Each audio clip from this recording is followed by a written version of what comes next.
1 2 3 আমি সুবর্ণা বলতেছি। আমার বাসা পাটকল, ছেলের বাসা কৌতাবাড়ি, বাবার নাম দুর্লভ, ছেলের নাম মহিদুল।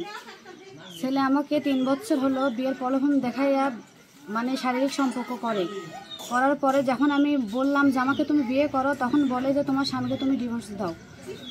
তখন আমার স্বামী জানতে পারে আমাকে ডিভোর্স দিয়ে তার বাচ্চাটাই নিয়ে নেয়।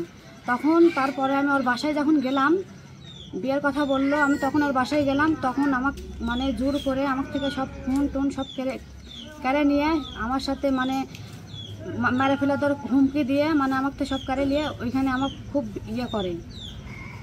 করার পরে ওইখান থেকে আমার জীবনটা নিয়ে আমি কোনোরকম ওইখান থেকে পালিয়ে আসছি।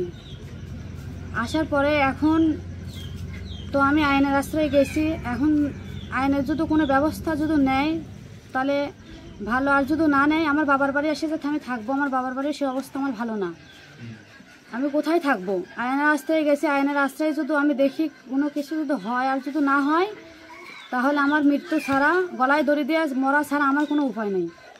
আচ্ছা, এই যে 3 বছরের আপনাদের সম্পর্ক, এই 3 বছরে আর্থিক কোনো সহযোগিতা আপনার কাছ থেকে নিয়েছে কিনা মাহিন? হ্যাঁ, 3 বছরে আমাকে বিয়ের প্রলোভন দেখায় আমার থেকে 50,000 টাকা নিছে। মানে বিয়ের প্রলোভন দেখে অল্প অল্প করে 50,000 টাকা আমার থেকে মহিদুল নিয়েছে।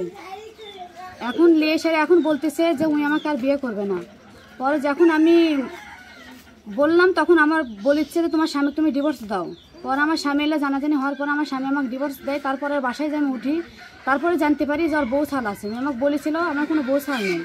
এই কথা বলে আমার সাথে শারীরিক সম্পর্ক করছিল, বিয়ের প্রলোভন দেখাইয়া। এখন বলতেছে যে আমি কোনো বিয়ে শাদী করি না। বাসায় যা দেখি আর বউ বাচ্চা আছে।